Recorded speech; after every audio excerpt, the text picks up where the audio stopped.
Good morning, everyone. Thank you for your patience.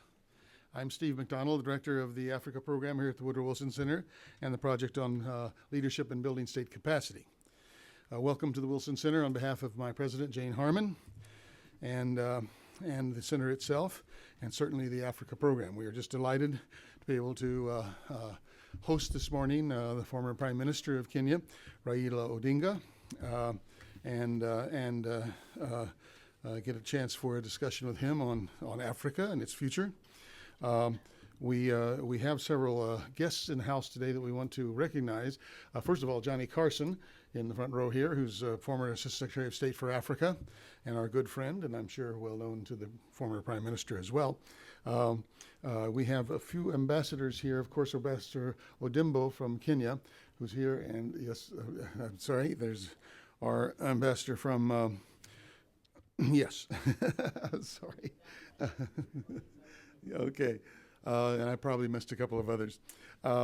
Before we begin, I'll just say a few words, and before I give the introduction for Mr. Odinga. We want to, first of all, join President Obama in congratulating Your Excellency on using legal channels to pursue complaints on election irregularities and urging your own followers to avoid violence. We're all very proud of the way Kenya has come through these elections and remains a country of priority interest to the United States in economic and security and strategic areas. Of course, you reside in a troubled neighborhood, and I'm sure we're going to hear more about that this morning, but opportunities abound. In this year of the 50th anniversary of the Africa Union and the 50th anniversary of Kenyan independence, Kenya is a key player in East African community and IGAD, and is a regional hub with the largest economy by GDP in East and Central Africa. Our speaker today is going to be looking at African achievements and challenges, learning from the past and looking forward. And I think it actually offers us a perfect glimpse at a life after government. And the opportunities that high-level government service provides for one to pursue and to contribute to a country's progress and prosperity through other avenues.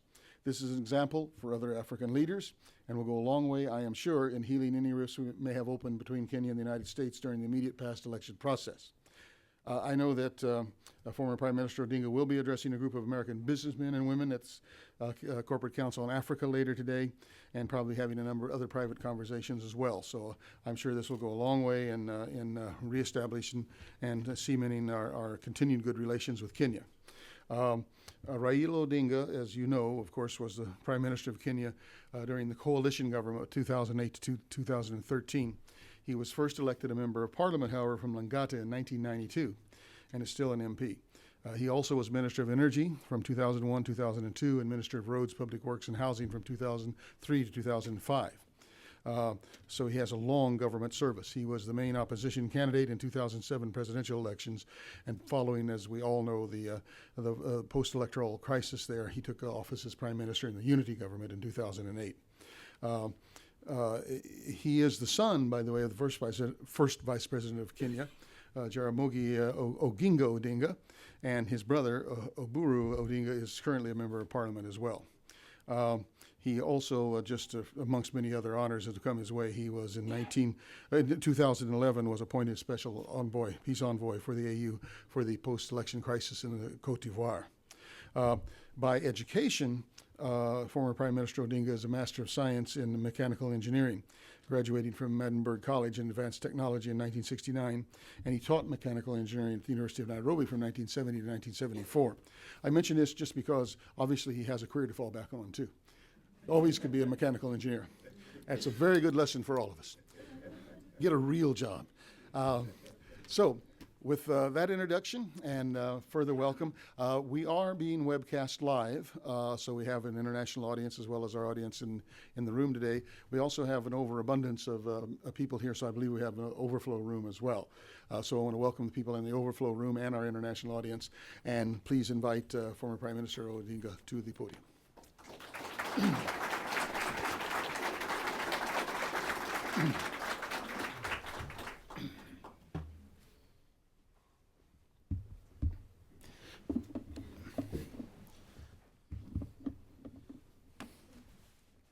Thank you very much for introduction. Let me begin first by acknowledging my old friend, Johnny Carson, who is in the audience here, the former Ambassador of the United States to Kenya and Assistant Secretary for African Affairs. But I can also see quite a number of familiar faces in the audience here. Well, let me say that I'm very pleased to be here this morning. I've been invited to come and talk to you about Africa, past, present, and the future. And I begin by saying that I'm talking to you as an Afro-optimist, as opposed to Afro-pessimist. I'm a Pan-Africanist who believe in the ability of African people to develop Africa. And that is the school that we call Afro-optimists. There are those who have given up on Africa, who say Africa is a basket case. Those are the Afro-pessimists. Now, 3 weeks ago, the heads of state of Africa gathered in Addis Ababa, Ethiopia, to celebrate the 50th anniversary of the founding of the Organization of African Unity. Some of you who may have followed the events in Addis Ababa, you no doubt agree with me that there was a feeling of deja vu, that Africa has arrived, that this is Africa's time, this is Africa's moment, and that the 21st century will be Africa's century. Much as I share part of the optimism, I still believe that a lot more needs to be done. And I thought that the confidence might be misplaced. Some of the statements which were made at Addis Ababa were so much akin to some which were made 50 years ago. So I'm saying that it is not enough to just be making statements without clear commitment to implementation. And then a lot of time was spent on what I consider to be mundane issues which really do not add value to African development. But 50 years ago, the heads of state gathered in Addis Ababa, the founding fathers of the African independence, led by Kwame Nkrumah, Gamal Abdel Nasser, Haile Selassie, Ahmed Sékou Touré, Mwalimu Julius Nyerere, Modibo Keita, just to mention but a few, and founded the OAU, the Organization for African Unity. So Africa has come a long way in this past half century. Those 50 years ago, as I've said, OAU was founded. Now the OAU, when it was founded, set itself 3 objectives. 1, the decolonization of Africa, the ending of apartheid in South Africa, and the promotion of peace and security throughout the continent. We have successfully realized the first 2 of these objectives. Our founding fathers, with the OAU as one of their instruments, succeeded in placing the African liberation agenda at the center of the post-World War II global politics. The OAU inspired many in Africa to fight for independence and accelerated Africa's wind of change. South Africa finally became free. However, the realization of the 3rd objective, that is the universal peace and security on the continent, has remained a challenge. When you talk about peace and security, you're not just talking about physical peace, because peace is not merely the absence of war. We're talking about peace from hunger, peace from ignorance, and peace from general deprivation. This is what we talk about. So, ladies and gentlemen, OAU has come a long way from its beginnings on a liberation platform through its middle years as a regional integration agency to its present function and mandate under this newer name, which is the African Union. Its history and geopolitical context have defined the dynamism of both its mandate and mission, which it received in the context of bipolar global environment. The Cold War played a large part in defining the role of the OAU, the role that it would play in decolonization and in the protecting the sovereignty of the newly independent African states.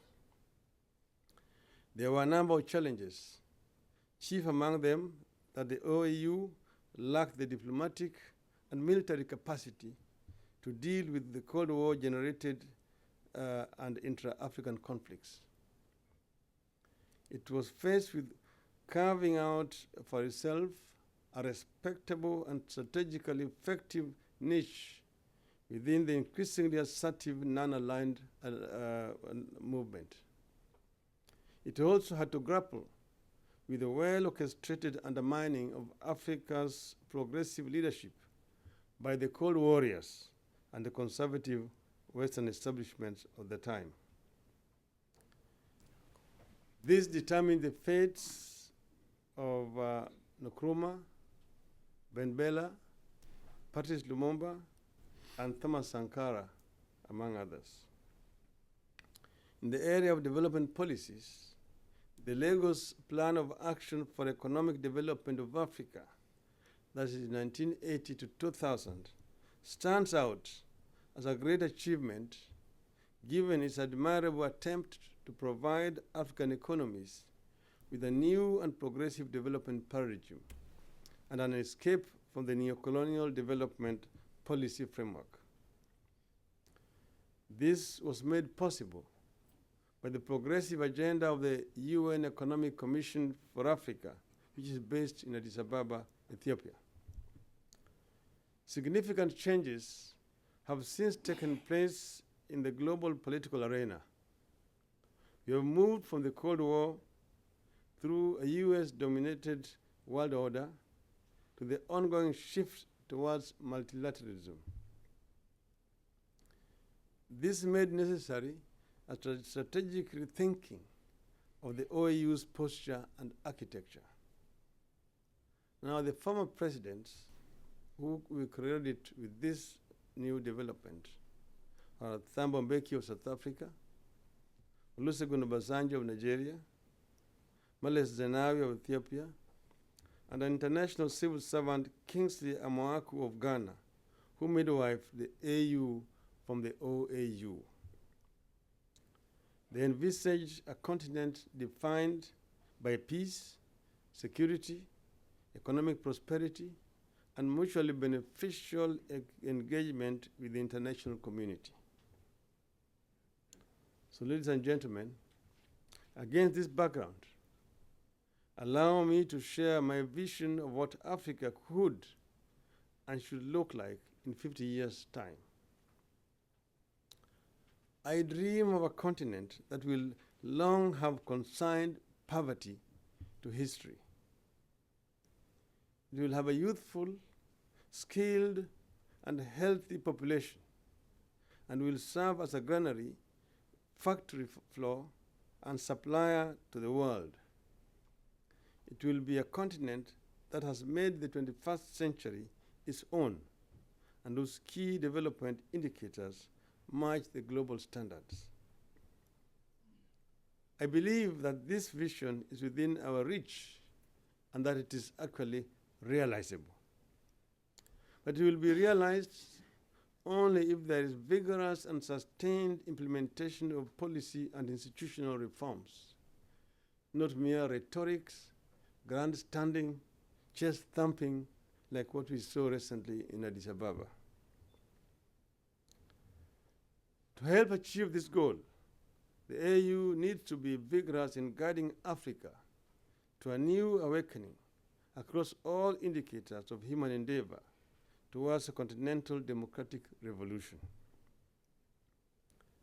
There must be a deliberate strategy to develop the continent's productive forces, ensuring inclusive economic growth and fostering an environment where the creative energy and synergy of Africa's peoples finds free rein. Indeed, our development trajectory will be conditional primarily on how we Africans manage our political, economic, and technological relations internally and internationally. This means that we must embrace all aspects of human rights, political, economic, social, environmental, and informational. Better governance of mineral revenues, higher agricultural prices, the demographic dividend, and the rapid urbanization represents opportunities for making the growth more inclusive and more effective in reducing poverty. Key drivers in this regard include: 1, quality leadership and citizen involvement, leading to capability and effectiveness in development.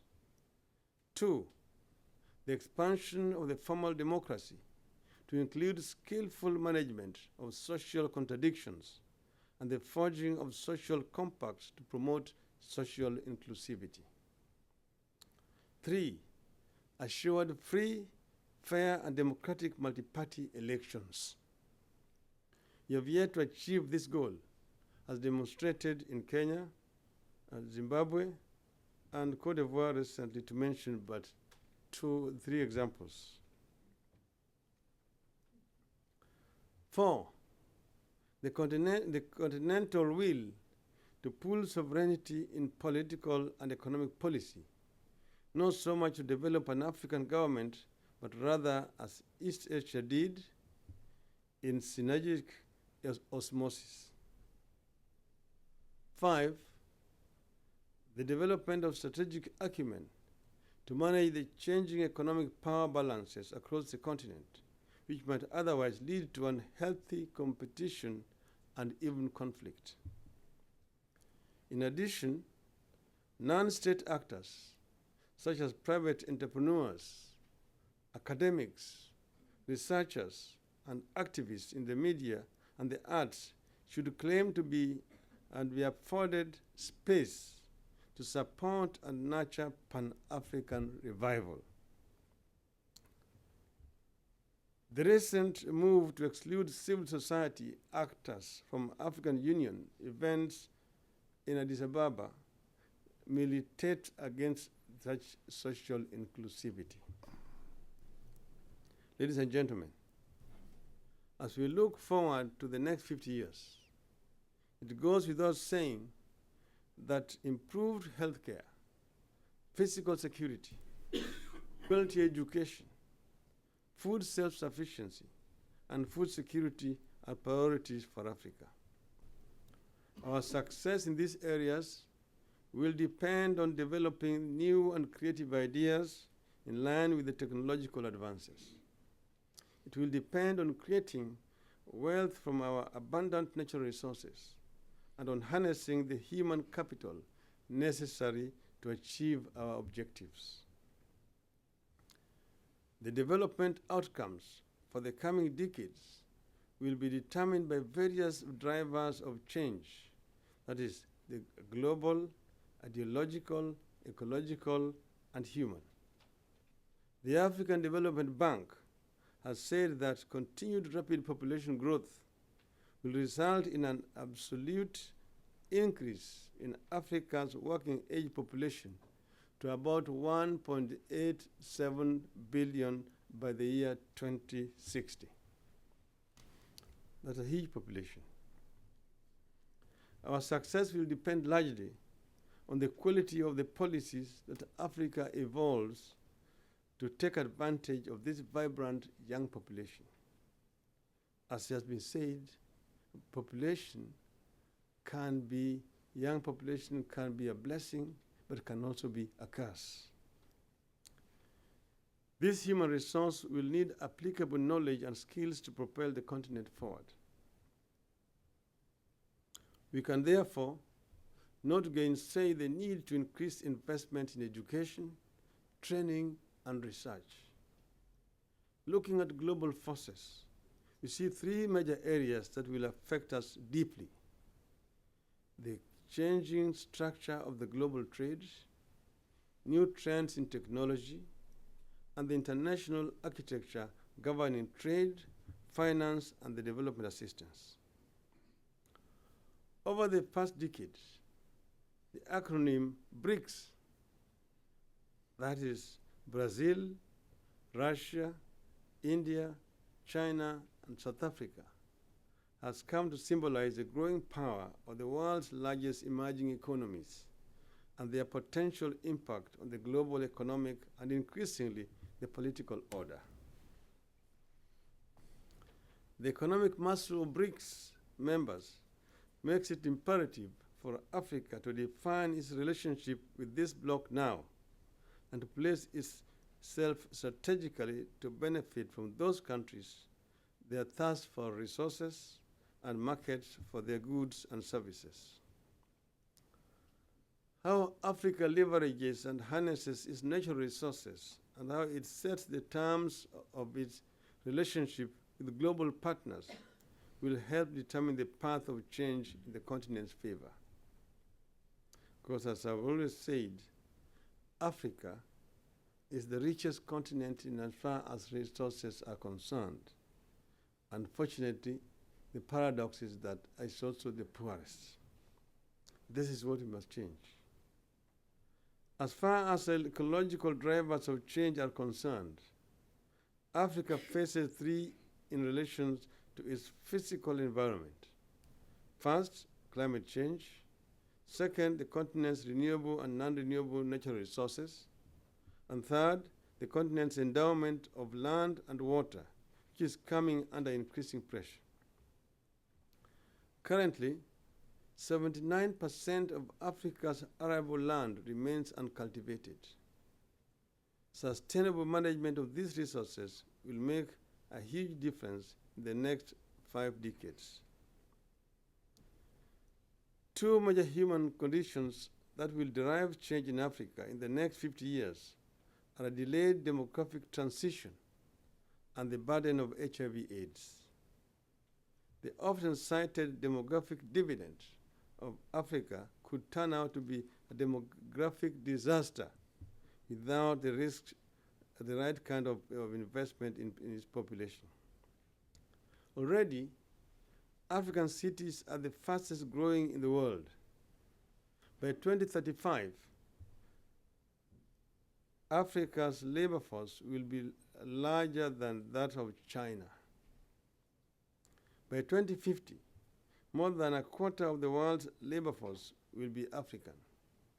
And by 2060, the continent is likely to be home to more than 15 megacities of more than 10 million inhabitants. Cities are centers of innovation, and such shifts could facilitate higher growth rates, or they could mean a larger and larger slums with unimaginable and unmanageable social tensions and conflicts, as seen recently in relation to the so-called Arab Spring. How individual economies in Africa will fare in meeting these challenges will depend on choices made individually and collectively. One thing that goes without saying is that Africa's development over the next 50 years must be determined by Africans, with the international community playing a supportive role in the form of improved performance on trade and investments.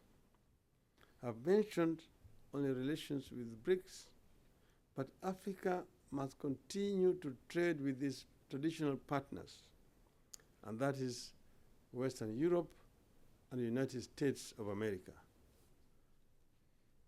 Ladies and gentlemen, as we mark our proud heritage, there are disturbing trends with the potential to harm these great granaries of opportunity for future generations. While there were flickers of hope in Somalia, brought about by the election of a president last year and the partial defeat of the Al-Shabaab, the lack of physical security in Africa is still a major risk. In the Great Lakes region, conflicts continue, pollinated by economic interests and misunderstandings, as well as subjective emotions. The situation in Mali and in the Sahel region is another cause for great concern, as are the political problems in Guinea-Bissau and the Central African Republic.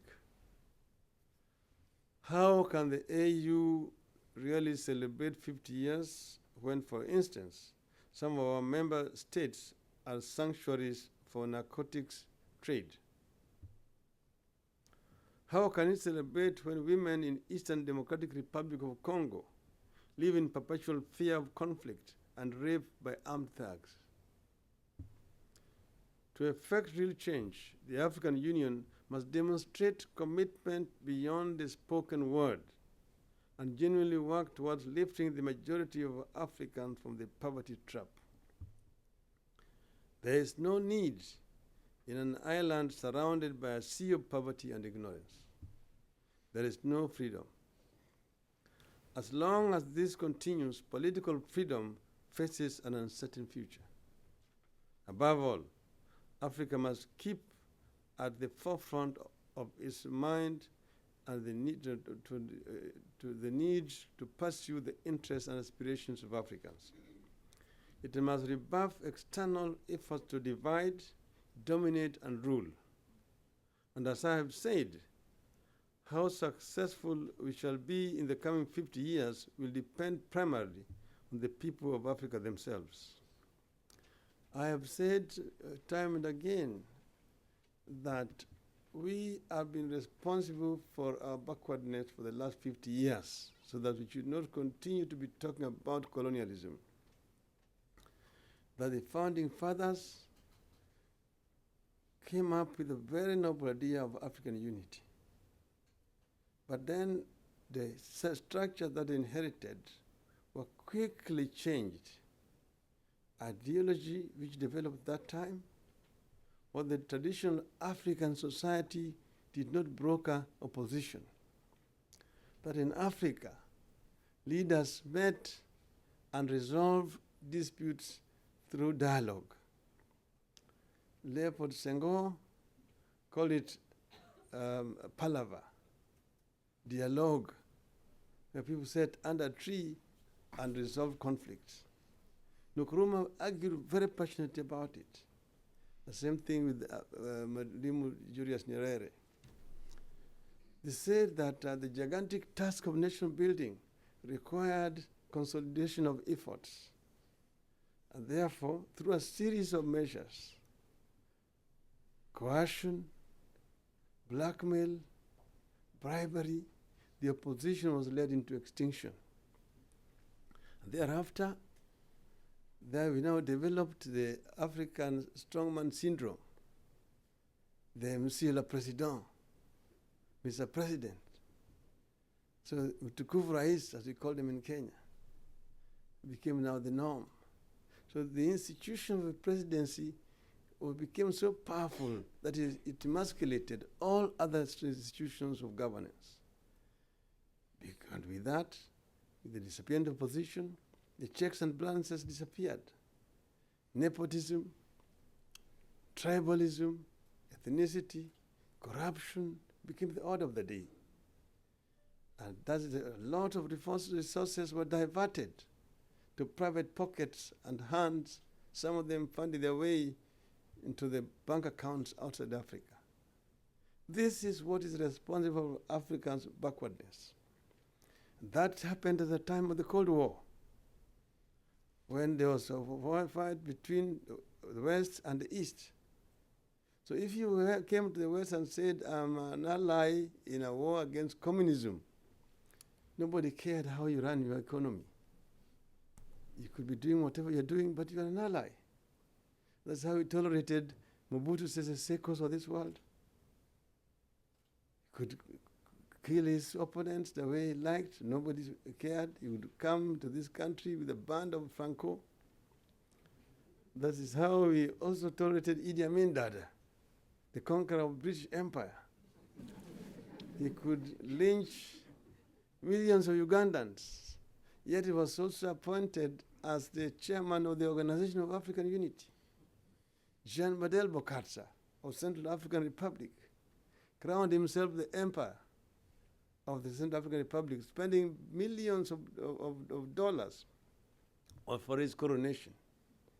That's how we tolerated Kamuzu Banda of Malawi, the Ngwazi, who would say in a BBC interview that Chiume and Chipembere, who are his opponents, said that if they dare set foot in Malawi, there will be delicious meal for the crocodiles on the river Zambezi. But these were all tolerated. In the name of what? In the OAU? Non-interference in the internal affairs of a sovereign state. That when Mwalimu Nyerere sent his troops to Uganda in retaliation to Amin's invasion of Tanzania and liberated Uganda, instead of him being celebrated and cheered, he was scorned at the OAU meeting in Monrovia. That is the OAU. Now we changed all that. Now we said AU should be an improvement on OAU. From non-interference in the internal affairs of a sovereign state to non-indifference to the violation of human rights in any member country. But that is just said in words, not in action. We want to see this happening in action. So ladies and gentlemen, let me in conclusion quote Frantz Fanon. His challenge to humanity was that, and I quote, each generation must, out of relative obscurity, discover its mission, fulfill it, or betray it, unquote. Fulfilling that mission, ladies and gentlemen, must be an abiding moral precept for Africa. Thank you, ladies and gentlemen.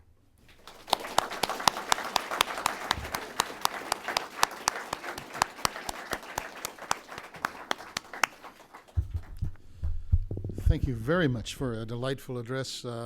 I really resonate to some of the things you said. If you will allow me to tell a personal story, my first Foreign Service assignment as a diplomat was in Uganda at the time of the Idi Amin coup, and very few of us like to remember that the Idi Amin coup was welcomed by the West, because it overthrew a leftward-leaning Milton Obote, who we all were very uncomfortable with.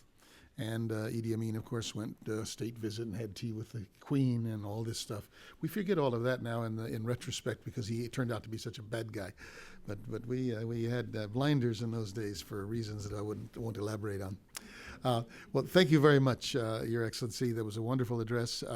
And as you know, the custom here at the Woodrow Wilson Center is to open to conversation with our audience. To remind the audience that we're being webcast live, so when I recognize you, please wait for a microphone to arrive and identify yourself so the Prime Minister will know who he's speaking to. With that, I throw the floor open. The first hand I saw was right at the back there. Yes. And then we'll come down here, Derek, to here and here. Hello, sir. My name's Jill Craig. I'm with Voice of America's South Sudan in Focus program. And I just had a question. You mentioned a lot of the countries that have obvious problems, like Somalia, Mali, countries in conflict or recovering. And I'm just wondering, regarding your neighbor to the north, South Sudan, does your Afro-optimism still stand true there as well, given the fact that we've got a lot of issues with oil right now, we've got a lot of conflict in some areas, and I just want to get your take on that. Thank you. Again, I think we'll take 2 or 3 questions before you respond, sir, if you're right. So, lady in the front, and then the gentleman right back there. Judy Mayotte, and I guess I would identify myself with the Desmond Tutu Peace Foundation for this conference. Thank you very much for being here. I wonder what you feel has been the effectiveness of the Kenya Truth, Justice, and Reconciliation Commission. And then secondly, the whole issue of water, thinking particularly right now of the dam that's being built in Ethiopia and how that's going to affect the Nile and the peoples there, and water across Africa, I think will be a huge, have a huge impact on the continent in the near future. Thank you. Thank you. And the last question this round. I want to begin by thanking the Honorable Raila for the great speech. My name is Bernard Chivirige. I come from Uganda, which is just next to Kenya. My first question is, in your observation, Honorable Raila, what do you see as the role of international law in ensuring peace and justice in Africa?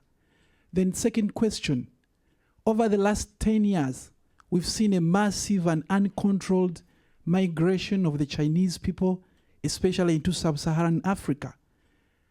What benchmarks has Africa put in place to address that? Or what would you advise Africa should do?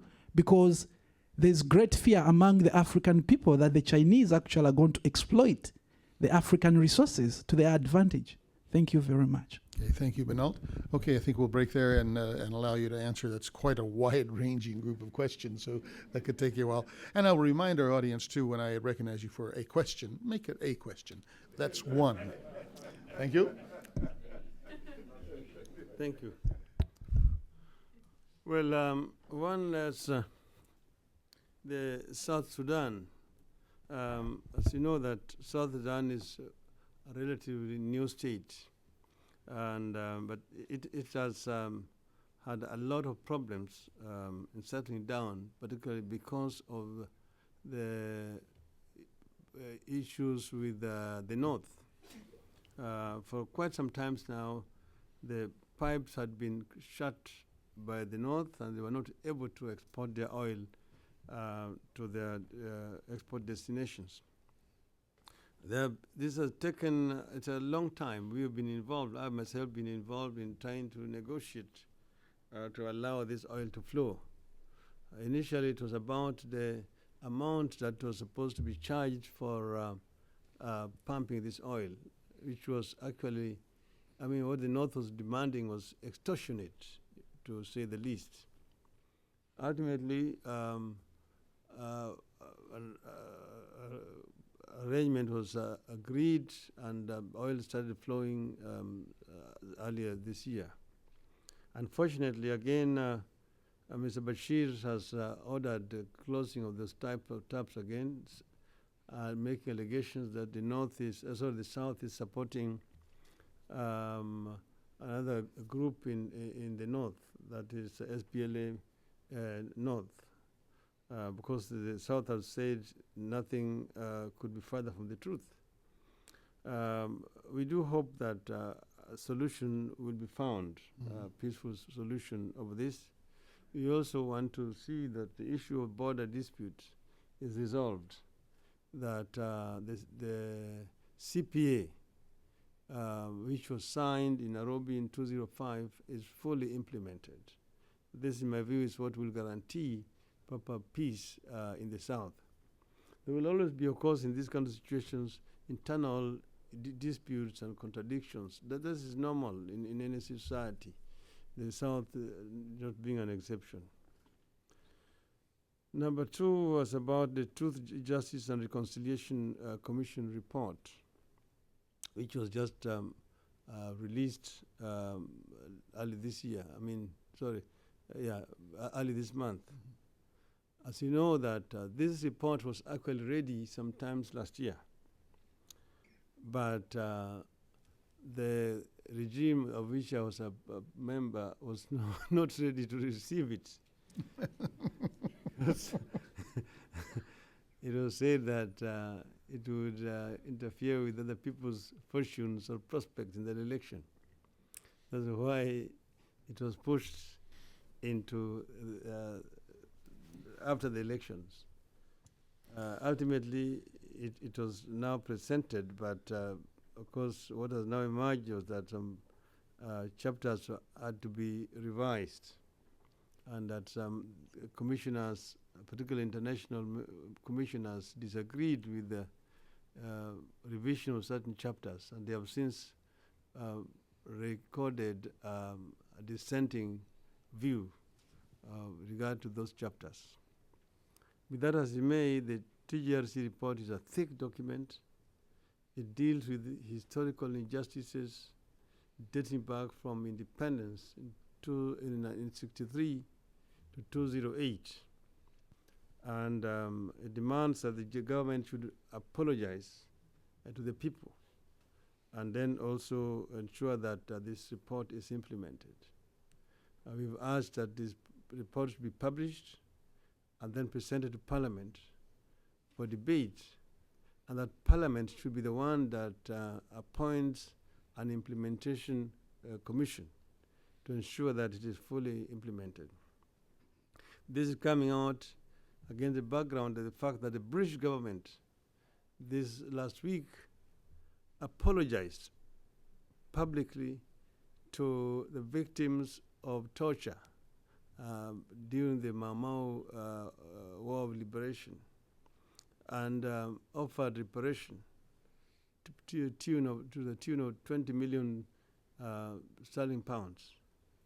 Our view is it's not the amount that is important, but the fact that the British government has had the decency to come out publicly and say we apologize, we are sorry. We say that this actually is an indication of a government that is ready to solve these disputes in a civilized manner. And we are saying if the British government can do it 50 years after independence, why shouldn't an independent government do it? So we are actually demanding that this government should do exactly the same, following the footsteps of the British government. The dams that Ethiopia is constructing, you see, some are on the Blue Nile and others are on the Omo River. As Kenya, we are more concerned with the dams on the Omo River because these are the ones which will have a serious ecological impact on Lake Turkana area. Already, as you know, that the waters of Lake Turkana have been receding, but this, of course, is saying as the construction of the dams are going on and diversion of waters to fill the dams, but that eventually there will be a flow. Of course, there have been environmental impact assessment studies undertaken, which actually show that, yes, we are going to be adversely affected to a certain extent. And negotiations are still ongoing between the government of Kenya and the government of Ethiopia. Okay.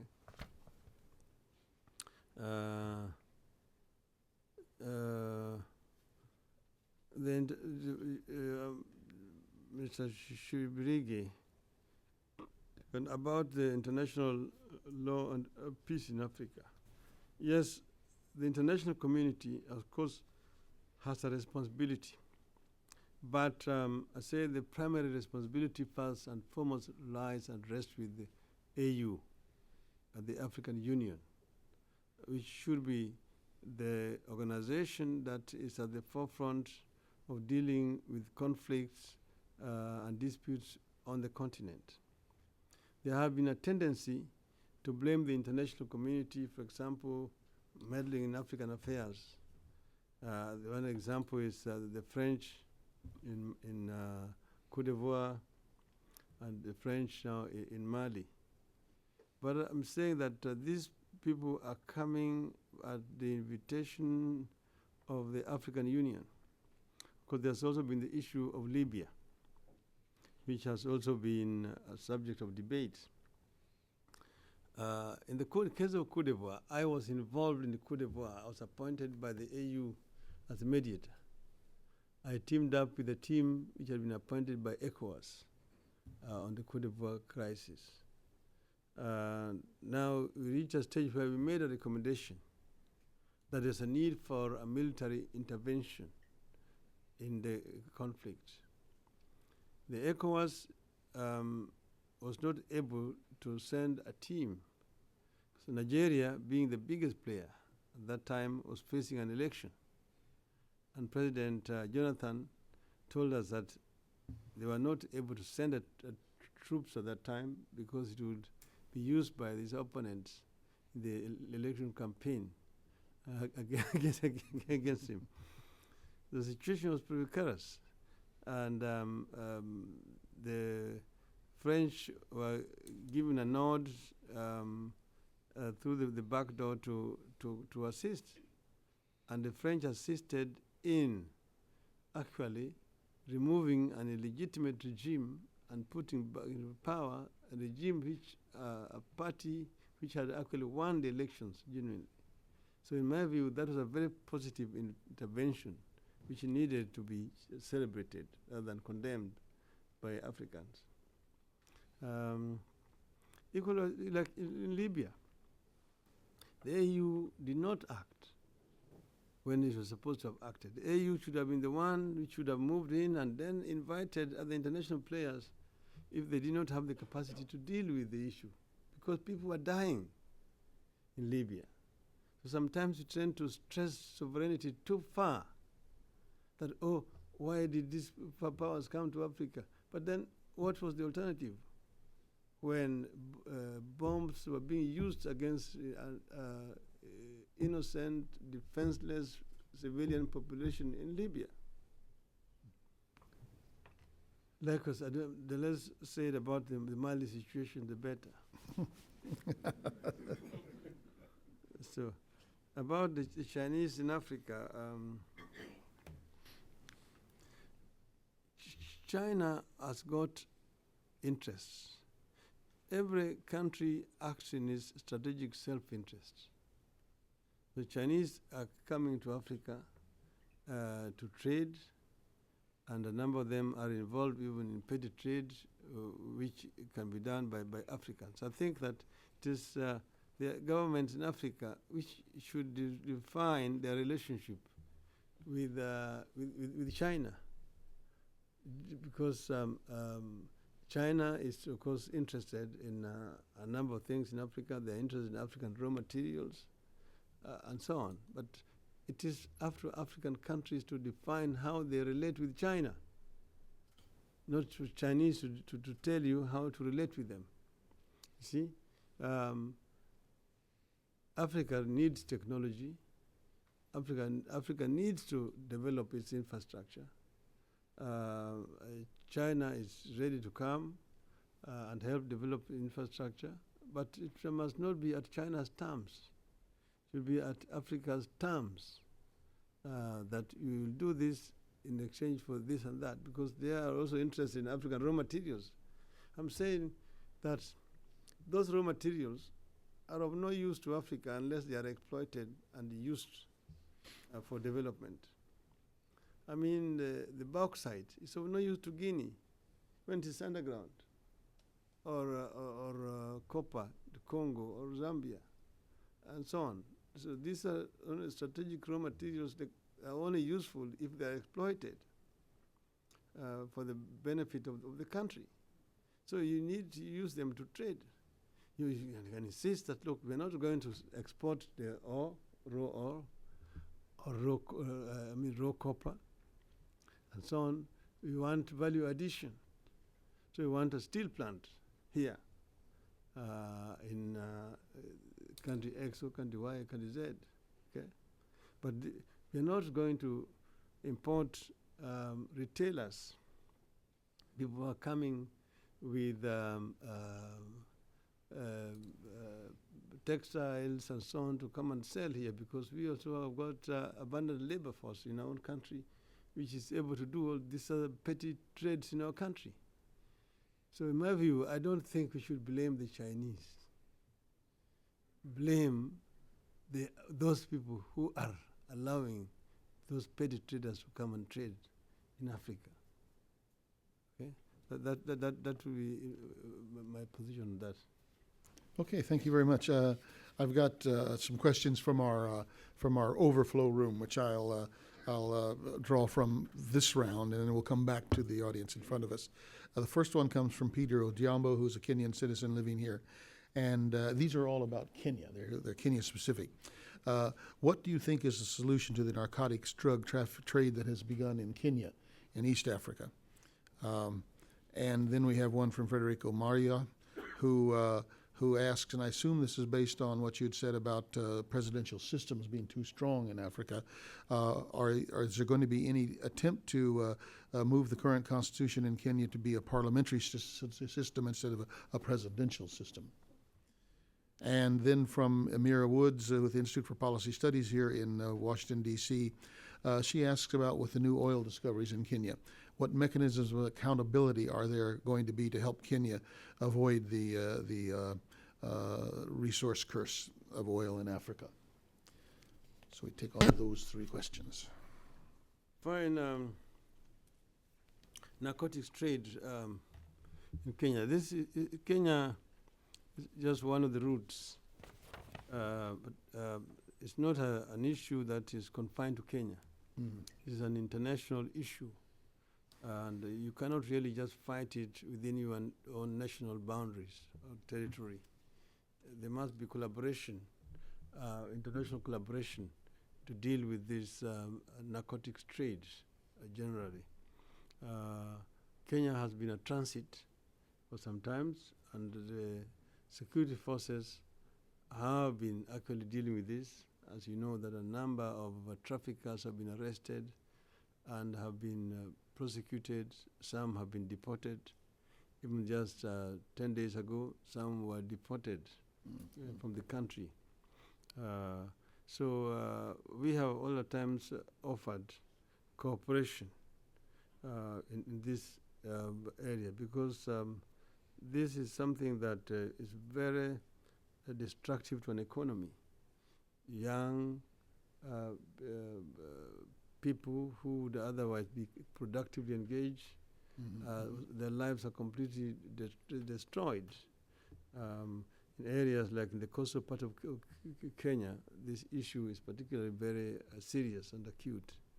So we will continue to cooperate with international authorities in fighting against narcotics trade. The presidential system, this is a system of government. And I think this is a debate that needs to be engaged on continentally, on the continent of Africa, because in a number of African countries, issue ethnicity is a serious issue. And most of these countries adopted presidential systems, as I was talking about. And the presidency became too powerful because of amendment to the Constitution. We ended up with single-party systems or military dictatorships. But you had this Monsieur le Président, Mr. President syndrome.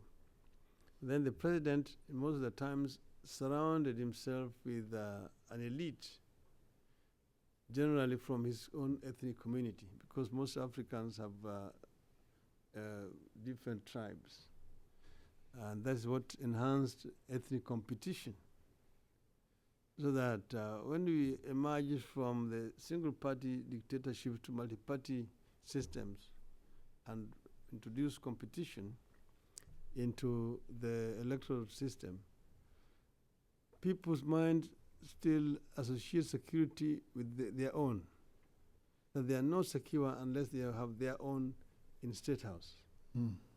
So the presidential elections become ethnic competitions.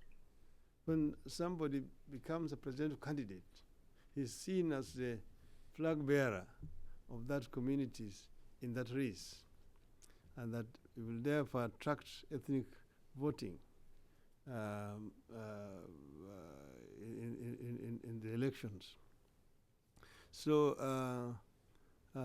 whereas presidential elections is good for a country like the US, which is fairly cohesive society, young, fragile societies, it enhances ethnic competition.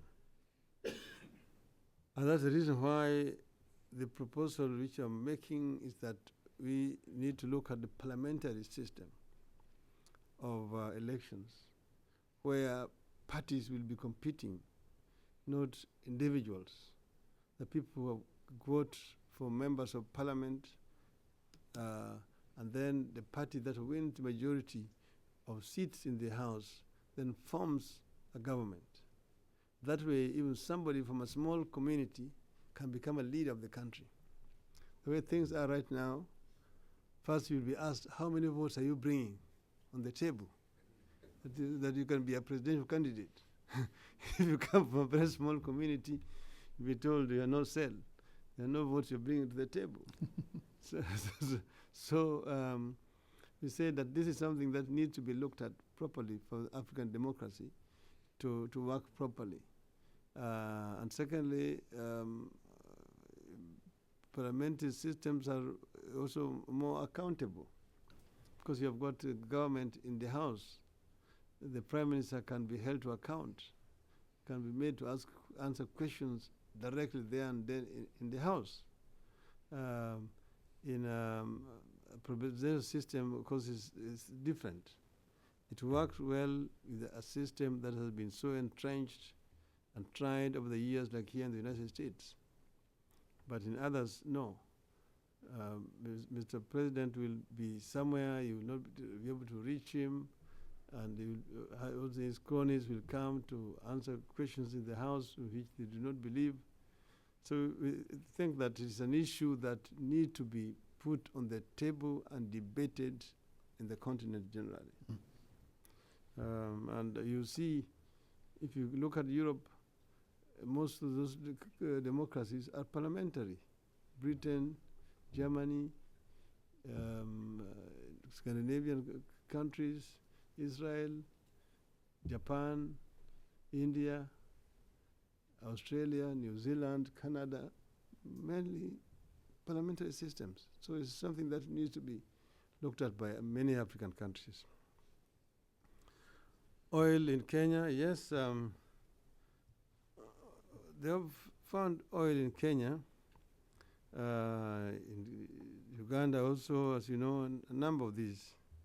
But it's the issue of how you deal with oil. As experience has shown in many countries, in some countries, oil can either be a blessing or a curse. You've seen countries where there's oil revenues, but most of that revenue does not benefit the economy of the country. The people themselves are just very poor.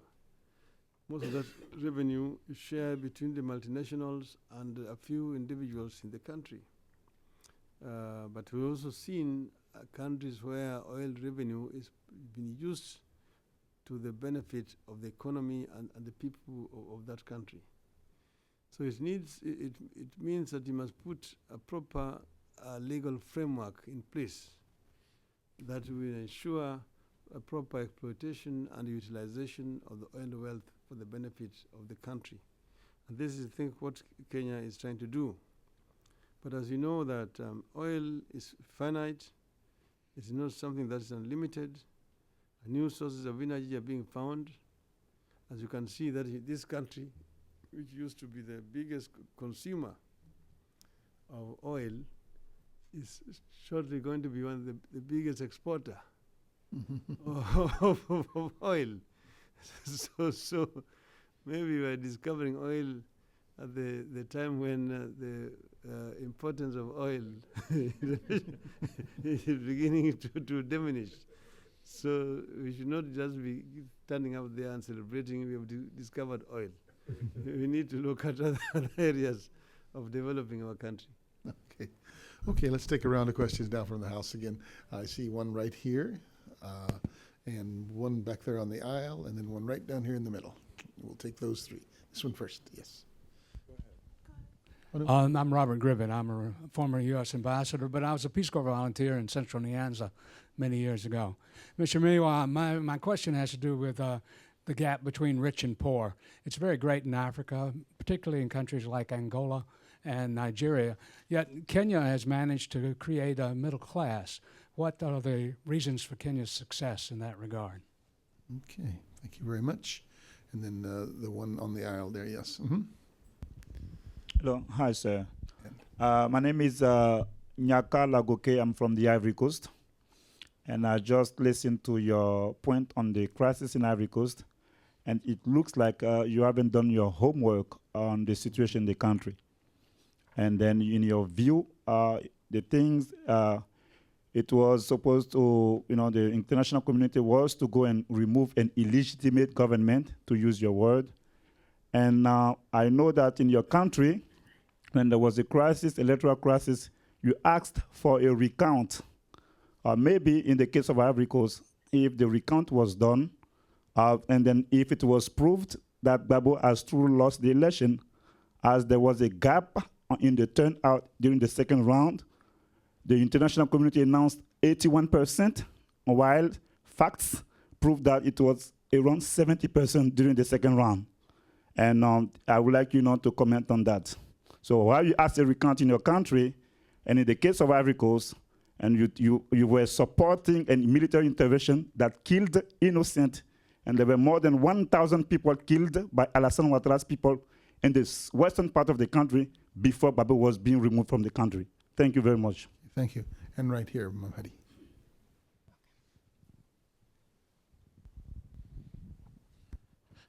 Thank you so much, Mheshimiwa. My name is Timothy Kaberia. I'm from Kenya. And I know you're speaking about Africa as a whole, but I have a question that is specific to Kenya. For the last few weeks, basically you've been representing Kenya, not really representing Kenya, but you've talked about various issues in different parts of the world, and we have you here today. When some of us look at you, we don't look at you as just Raila Odinga, but we're looking at you as basically you represent us. And to a big extent, there was some talk about the government wanting you to be a special envoy, and there was talk back and forth. Now they argue that the Treasury yesterday saying that they are requesting for some money for the former Prime Minister's travel. And do you see yourself taking up the special envoy challenge? And is it a paradox that actually you're doing that right now? It's like, except you're not on the payroll. Thank you. Okay, thank you, Timothy. Very interesting question. Okay, Mr. Dick.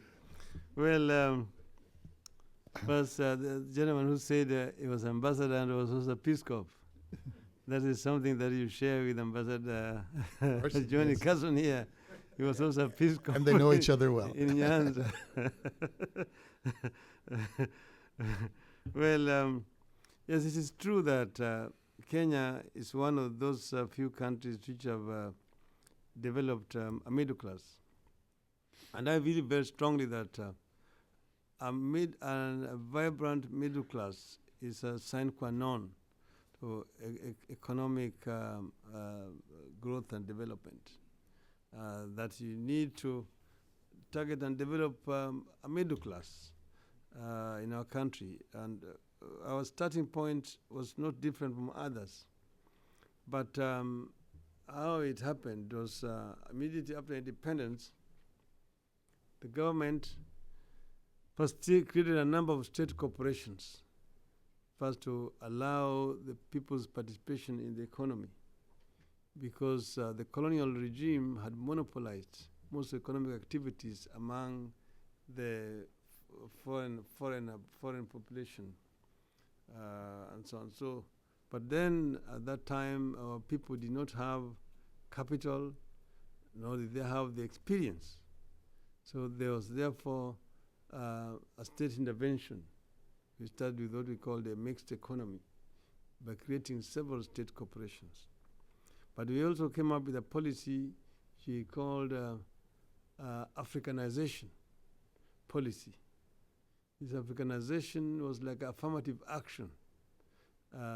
Like in South Africa, they call it black empowerment, to support people to get involved in private sector through access to capital, credit facilities, and so on. We started corporations like Industrial and Commercial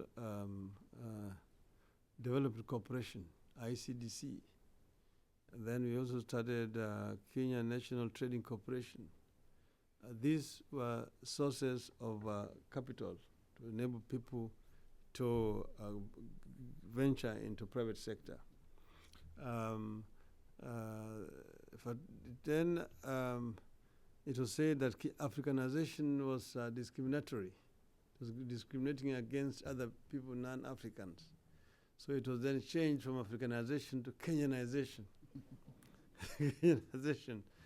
I think with the retrospect, with the hindsight, I think these were positive moves which helped to the growth of to facilitate the growth of a middle class in our country. So we have a nucleus, middle class, but it needs to grow. And I've said that this is the challenge that we have. In fact, in our own manifesto in my party, when we were campaigning, we said that we wanted to create more opportunities to enable our people to participate much more actively, not in the economy, but not only within the country, but regionally and continentally. Right now, we have got Kenyan companies which are active in the region, in Uganda, in Tanzania, in Zambia, in South Africa, and so on. So they're beginning to become continental actors. Ultimately, we hope to have multinational corporations which are indigenous Kenyans also operating in this country. Those are the kind of ideas that we have. So that instead of just having Coca-Cola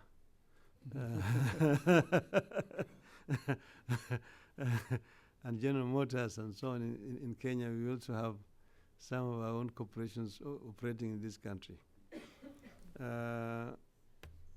Cote d'Ivoire. Cote d'Ivoire, let me first begin by saying I don't share your views. You may be Ivorian, yes, but you need to know that I spent quite some time in Ivory Coast, and I talked to quite a number of people in Ivory Coast when I came at that time. I had lengthy discussions with Mr. Bagbo. I also had a long discussions with Mr. Ouattara. At that time, Mr. Ouattara and his team were more or less marooned in Hotel du Golf there. And Mr. Bagbo, of course, was demanding a recount. But you'll remember, because he said the court had ruled that he was the winner. But then there was an electoral commission which had been set up jointly. That electoral commission had actually made an announcement and said that the Bagbo lost. When the chairman was in the process of announcing the results, one of the Bagbo's members in the commission actually took the paper from his hand. It was shown internationally. Everybody saw it, the whole world, when this fellow was removing. The chairman had to be whisked away to go and make announcement elsewhere. Mr. Bagbo, of course, then went to his own court, and the court then declared him the winner. And now he was demanding that there should be a recount of the votes. I talked to Mr. Bagbo. I told him, Bagbo, that, you know, I won the elections in Kenya. Everybody knows that. But I'm not the president. I'm a prime minister. So I told Mr. Bagbo, I was told that I should go to the court and that we should go for a recount. But I said, we refused to have a recount. Why? Because the ballot papers had been in the custody of my opponent all the time. In this case, the ballot papers which Bagbo wanted to be recounted had been in the custody of his own people for a long time. So even if they were recounted and found that Bagbo won, nobody would have believed it. No, it was an exercise in futility. It would not have helped anybody. I said, look, the country is bigger than you. And that's why I have accepted, because the stage where we are, people are dying. And more people are going to continue to die in this country if you persist this way. The easier option is for you to agree to accept the results as announced by the Electoral Commission, and then we negotiate a way out. One was that he would be given a complete guarantee that he would not be persecuted. He could retire in the country. If he wanted to go out of the country, he could also go and live in exile and let the government then move on. He was demanding what they call the Kenyan solution, that we form a grand coalition government, like Mugabe had also insisted before him. I told him the Kenyan solution is not a solution. People go to an election so that leaders can be elected.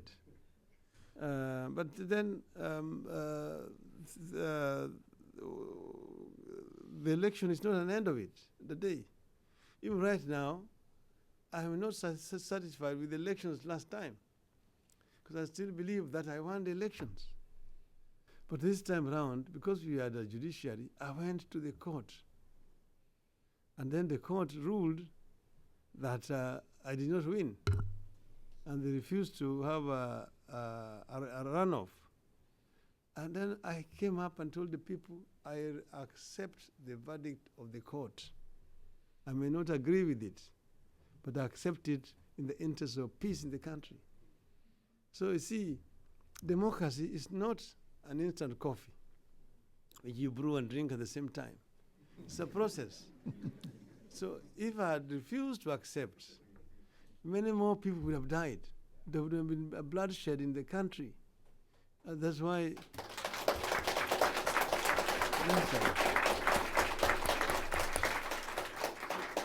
let our people begin to accept that the country is larger than an individual.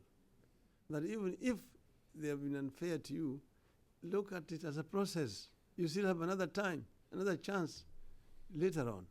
So in my view, if Bagbo had accepted what I had proposed to him, many lives in Cote d'Ivoire would have been saved. And that would not have stopped him from running even this coming time again. As it were, he ended up in The Hague, unfortunately.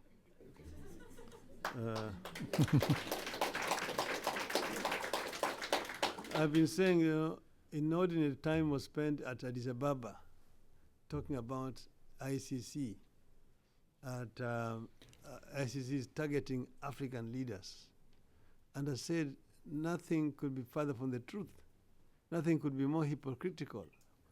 Bagbo was sent to ICC by the government of Cote d'Ivoire. Taylor had been given asylum in Nigeria.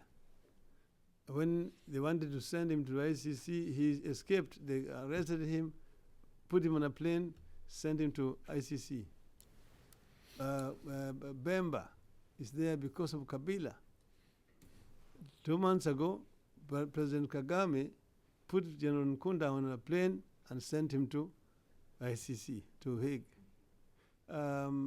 Museveni, who was so vocal in Addis Ababa, asked FBI to look for Mr. Kony and send him to The Hague. Even us in Kenya, we refused to set up a local tribunal to try the suspect of post-election violence and said, we want them to go to Hague.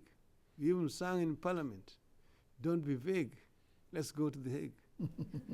So how then do you begin to accuse The Hague of racism that is targeting African leaders? General al-Bashir is known for sending his troops, his Janjaweed, to go and kill innocent women and children in Darfur. Now in Addis Ababa, they were saying Bashir is innocent. How more hypocritical can you be as Africans? Let us be serious.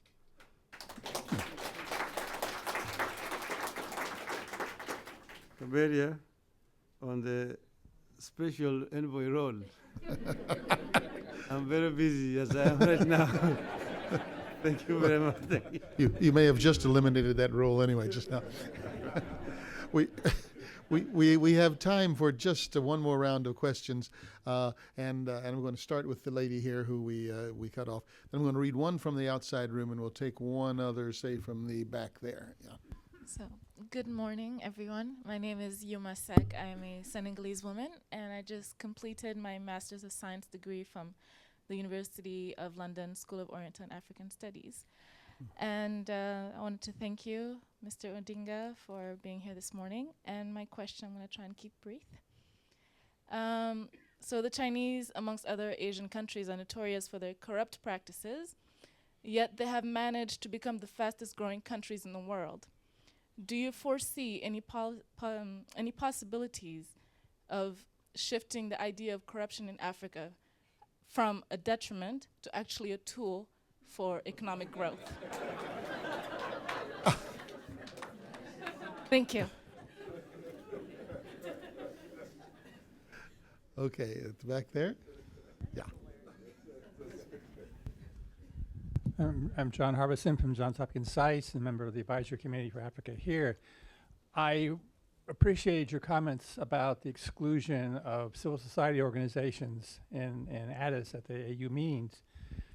Against that background, I wanted to ask you about the new Public Benefit Organizations Act in Kenya, which, while on the one hand it conveys benefits to civil society organizations, the price, on the other hand, seems to be to co-opt those organizations at the price of their independence. I'd appreciate your comments. Which organization? Just repeat this question again. He Just asked repeat. you to repeat the question again. The Public Benefits Organization Act in Kenya that conveys benefits to civil society organizations, material benefits, but as I read the act, it seems to co-opt civil society organizations to be adjuncts of the government at the price of their independence. I appreciate your comments on that. Okay. And then I'm going to offer a third one from another one of your fellow Kenyans, Eric Mwangi. And I picked this one because I know it's an issue that you've been thinking about a lot. What is your opinion on the Kenyan government's position and need to repatriate Somali refugees in the border? The Somali refugee camps. What to do with them? Well, yes. Let me start first. The Public Benefits the Act itself, of course, is wide and it's generally supposed to benefit the organizations and the public. And see, the NGOs, the non-governmental organizations, of course, have a choice. They need to protect their independence and defend it. And I agree totally myself that NGOs should not be co-opted as part of government, that in the funding should not be brought in a way of trying to tie their hands and make them like puppets of the government. But really the onus is on the NGOs themselves to stand up and speak for themselves, not for somebody like myself to do so. Repatriating refugees, as you know that Kenya today is host to the biggest refugee camp in the world, in a place called Dadaab. We've been holding nearly 500,000 Somali refugees. We had no other choice because the situation in Somalia was so bad. Apart from just insecurity, the economy had more or less collapsed. So a number of these people were economic refugees running away from hunger and so on. You cannot send away a woman coming with a child in her back and holding another one. So we said, as neighbors, we have a responsibility and a duty to respond to the needs of these people at such a time. And that's why we allow them to come across the border and allow the international community and ourselves to help them. So they have been given shelter and they have been given food. We have done what we could do with the limited resources that we have as a country. But having these people has also challenges. One, having so many people in such a small camp has humanitarian issues. There's also the security issues, because not everybody who comes is an innocent refugee. Some of them are actually part of the Al-Shabaab And we have witnessed a lot of attacks in our cities, in our towns. Garissa town, there have been several attacks. Many people have lost their lives. There have been attacks in Nairobi, in Mombasa. This is one of the reasons why we had to send our troops into Somalia. And I think everybody now agrees that our troops have done a good job inside Somalia. And we have always said that our troops in Somalia are not an occupation force, that they will remain there so long as they are needed. But their work there is to try to stabilize Somalia, to help the government, which is in power there today. Repatriating these refugees is an international duty, because as you know now, peace has to a certain extent returned back to Somalia following the elections there, our government, which we are supporting. So we have said that some of these people can now go back to Somalia.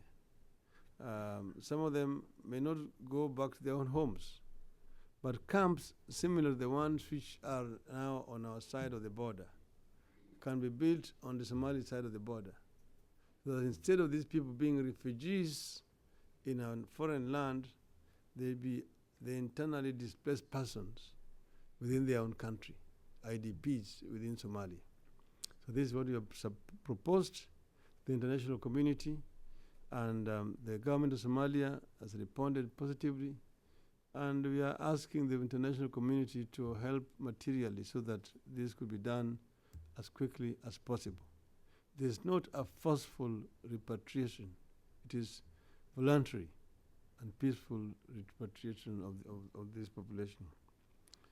Finally, on the Chinese and corruption, the China is corrupt and growing, is the fastest growing economy.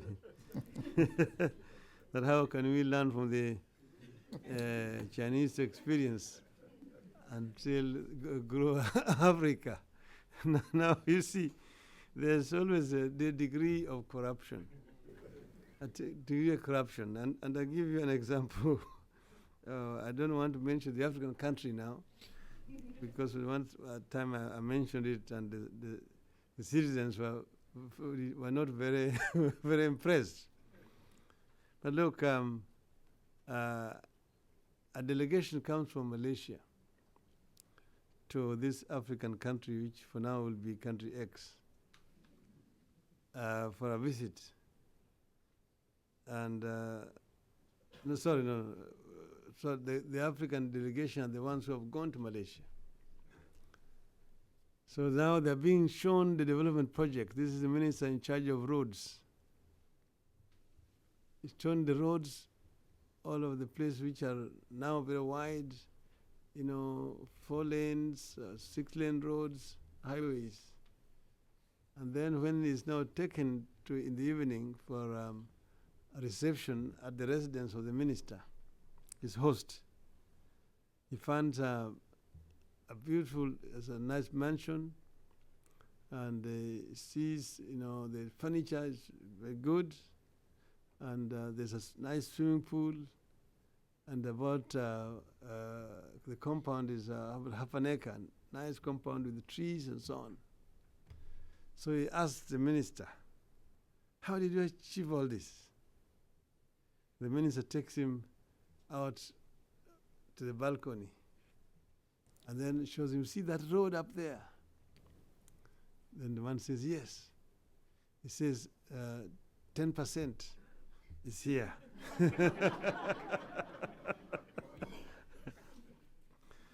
Then 1 year later, it is the time now for the Malaysian minister to pay a return visit to the African minister.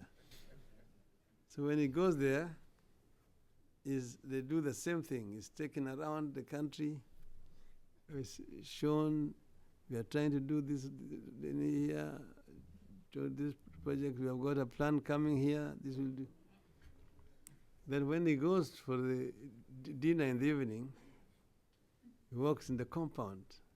It's a 5-acre compound. And then the road is tarmacked inside.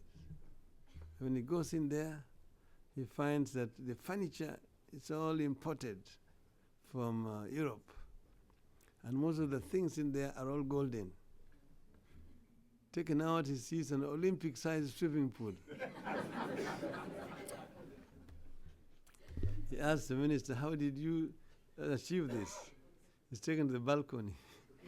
He's shown, do you see the road there? The Malaysian could see no roads. Then he's told 100% here.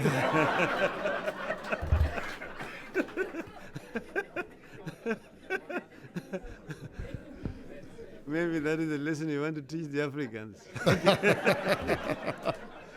I think that's a very good note to end on. Join me in thanking former Prime Minister Odinga. Thank you very much.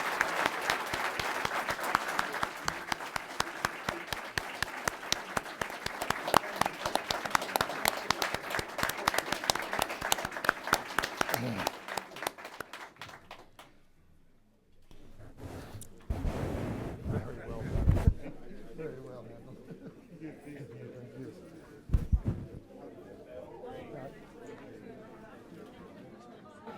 I don't know what your schedule is if you want to.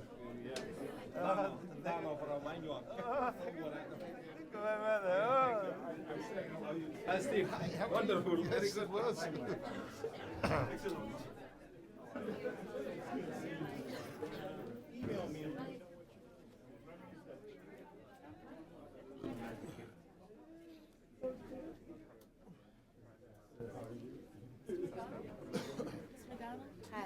Hi, I'm Agunda Okeo. I'd actually spoken with Derek Yeah. about interviewing you after you see. Oh, yes, I remember that. Yeah, Yes. yeah, yeah. So I know you wanted to see him off.